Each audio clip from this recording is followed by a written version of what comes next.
جی السلام علیکم ناظرین، امید کرتا ہوں آپ خیریت سے ہوں گے۔ آج ایک نئی ویڈیو کے ساتھ حاضر ہیں۔ اچھا ناظرین، جو سوئی گیس کا جو گیزر ہوتا ہے، جس میں سوئی گیس پہ جو چل رہا ہوتا ہے، اس کو گیس پہ چلانا چاہیے ایل پی جی پہ یا نہیں چلانا چاہیے؟ تو ناظرین یہ آپ دیکھ لیں، آپ کے سامنے یہ گیزر یہ سوئی گیس والا تھا، اس کو ایل پی جی پہ چلایا گیا، جس کی وجہ سے اس کے اندر یہ دیکھیں کاربن بن گئی ہے۔ یہ کالک ہوتی ہے، کاربن ہوتی ہے، جو گیس کے فلیم کو پھر ڈسٹرب کر دیتی ہے۔ گیس کا فلیم بھی پراپر جلتا نہیں ہے یہ کاربن ہونے کی وجہ سے۔ تو اس کے لیے آپ اس کو کھول کے اس کا یہ کاربن آپ دیکھ لیں، یہ برنل کی حالت بھی دیکھ لیں، برنل پہ بھی سارا کاربن آ گیا۔ تو اس کو پھر اچھی طرح صاف کرنا پڑے گا۔ اگر آپ نے اس کو ایل پی جی پہ چلانا ہے، پھر اس کے جٹ چینج کرنے پڑیں گے، پھر آپ اس کو ایل پی جی پہ چلائیں۔ سوئی گیس والا گیزر کبھی بھی آپ ایل پی جی پہ نہ چلائیں، نہیں تو یہ نقصان ہوگا۔ یہ دیکھ لیں کاربن بہت بن گئی ہے اس گیزر کے اندر، ٹینک کے اندر۔ تو یہ کاربن جو ہے پھر فلیم کو جلنے نہیں دیتی۔ اس کے لیے اس کو ہمیں واش کرنا پڑے گا سرف کے ساتھ۔ آپ اس کی اسمبلی ساری نکال لیں اور اچھی طریقے سے برش اور سرف لے لیں آپ، اور اس کو بڑے اچھے طریقے سے آپ نے اس کو دھونا ہے۔ یہ کاربن جتنی بھی ہے آپ نے اس میں سے نکالنی ہے۔ جب آپ اس کی کاربن ساری نکال لیں گے تو تب اس کا فلیم اپنی جگہ برابر چلے گا، نہیں تو یہ فلیم جو ہے یہ پھیلے گا اور عجیب سی فلیم نکلے گا آگ کا۔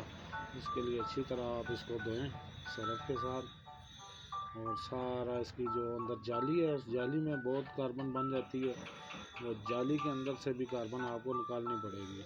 اچھے طریقے سے سرف ڈالیں اس پہ اور پانی کے ساتھ اچھے طریقے سے اس کو آپ برش سے اس کو دھوئیں، اور خیال کریں کہ سارا کاربن نکل جائے۔ اگر پانی کا پریشر اویلیبل ہے تو پریشر کے ساتھ دھو لیں، تاکہ اس کی جالی جو ہے مکمل طور سے صاف ہو جائے۔ اس کو بس آپ نے دھونا ہے سرف اچھی طریقے سے 2-3 دفعہ آپ اس کو سرف والا پانی ماریں، سرف والا برش ماریں، تاکہ یہ آپ دیکھ لیں کتنی کاربن اس کے اندر سے نکل رہی ہے۔ تو یہ سلنڈر پہ لگانے کا یہ نقصان ہوتا ہے کہ کاربن بہت زیادہ بن جاتی ہے، جس کی وجہ سے فلیم جو ہے وہ پورا پراپر جلتا نہیں ہے، فلیم پھیل جاتا ہے گیزر کے اندر۔ تو یوزر پریشان ہو جاتا ہے کہ یہ آگ باہر آ رہی ہے یا اس کا فلیم کیسے ہو گیا، تو یہ صرف اس کاربن کی وجہ سے۔ اچھا پانی ڈال کے آپ اس کو دھو لیں اندر سے۔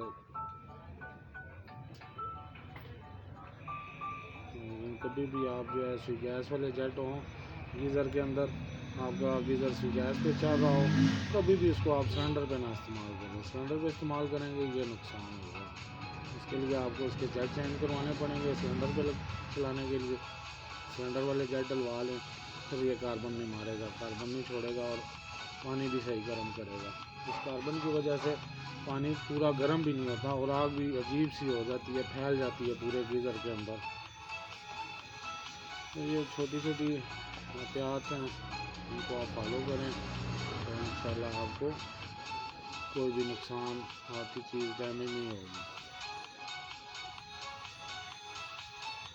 بس آپ کو اچھی طریقے سے اس کو دھونا ہے، دھو کے واش کر لیں، تو انشاءاللہ آپ اس کو سلنڈر والے جیٹ لگائیں اور اس کو سلنڈر پہ چلائیں، تو یہ بہترین اب چلے گا۔ یہ دیکھیں اب اس کی یہ صفائی ہو گئی ہے، اور یہ بالکل نیٹ کلین ہو گیا اندر سے بھی۔